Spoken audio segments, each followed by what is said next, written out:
Magandang hapon, narito ang weather update sa araw ng Martes, September 26, 2023. Meron tayong binabantayang low pressure area sa labas ng ating Philippine Area of Responsibility at ito'y huling namataan sa line 1,515 km east ng extreme northern Luzon. Kung makikita natin dito sa satellite imagery, meron mga kumpulan ng ulap dito at ito'y trough or extension nitong mismong low pressure area. Kaya't asahan natin dito sa Mindanao, pati na rin sa Eastern Visayas, na magiging maulap ang kanilang panahon na may kasamang kalat-kalat na pag-ulan. Samantala, dito naman sa Palawan, asahan din natin na magiging maulap ang kanilang panahon, dulot pa rin ng southwest monsoon.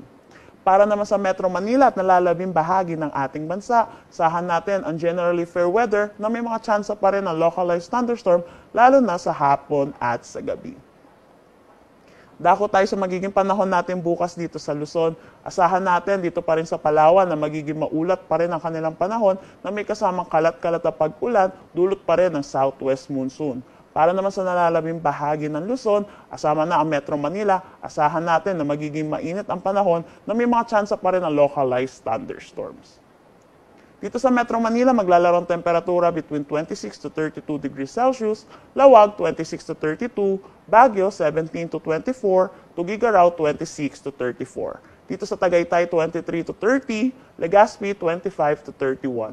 Dito sa Calayan Islands at Puerto Princesa, maglalaro ang temperatura between 24 to 31 degrees Celsius. Para naman dito sa Visayas at Mindanao, dito natin sa eastern section, magiging maulap pa rin ang kanilang panahon, dulot pa rin itong trough or extension nitong low pressure area.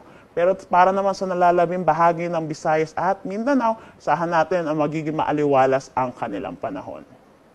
Dito sa Iloilo, maglalaro ang temperatura between 26 to 32 degrees Celsius, Cebu 26 to 32, Tacloban 25 to 31. Dito sa Zamboanga, 24 to 33 degrees Celsius, Cagayan de Oro, 24 to 32, at Davao, 24 to 31. Wala naman tayong nakataas na gale warning sa anumang seaboards ng ating bansa.